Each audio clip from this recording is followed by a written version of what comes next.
আসসালামু আলাইকুম রহমতুল্লাহি ওয়া বারাকাতুহু। আশা করছি সবাই ভালো আছেন। আমি আল্লাহর রহমতে ভালো আছি। তো এখন বাজে 9টা 25 আর আমি পড়ার টেবিল থেকে মাত্রই উঠে বের হলাম। আর বের হয়ে দেখি এপাশে চাচা নতুন জানলা লাগাই ফেলাইছে।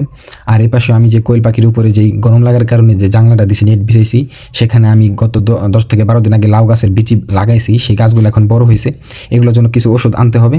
এজন্য এখন বাজারে যাব।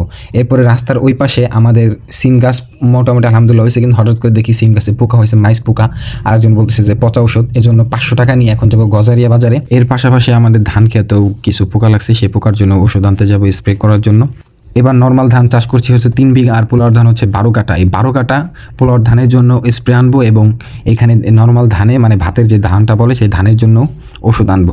তা আমি আর কাকা প্রথমে ক্ষেতটা ঘুরে ঘুরে দেখলাম যে কী অবস্থা। দেখলাম যে অবস্থা পুরাই খারাপ, কারণ বাইলগুলা পোকায় কেটে ফেলতেছে। এই কারণে এই শেষ মুহূর্তে এসে যদি এই অবস্থা হয় তাহলে মাথায় পুরাই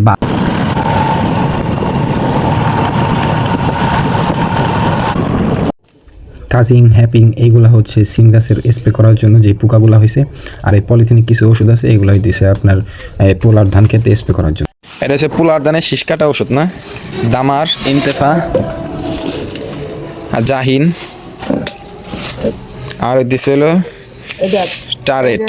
এই 3টে পোলার ধানের ওষুধ। আর সিম খেতে এগুলা দিবেন হলো বিকালবেলা যখন রোদ কমে যায় তখন, কারণ তো প্রচুর গরম।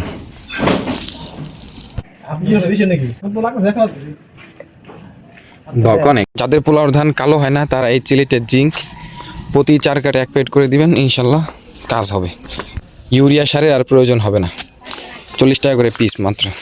এই দিনে ছাগলের জন্য কমন একটা সমস্যা হচ্ছে যে বর্ষা চলে যায় আর শীত শীত আসে। এই টাইমে মাঠে ফসল থাকে, কোনো ঘাস বা কোনো কিছুই থাকে না, খড় ভুসি আর এই যে চালাইতে হয়। এখানে 20 থেকে 22টা ছাগল আছে। কাঁঠাল পাতা পাইয়ে দিছি, এগুলা খাবে।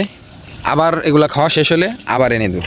আজকের মতো কাজ এখানেই শেষ। আবার পরবর্তী অন্য কাজ আছে। সবাই ভালো থাকবেন, সুস্থ থাকবেন। আসসালামু আলাইকুম রহমতুল্লাহি ওয়া বারাকাতুহু।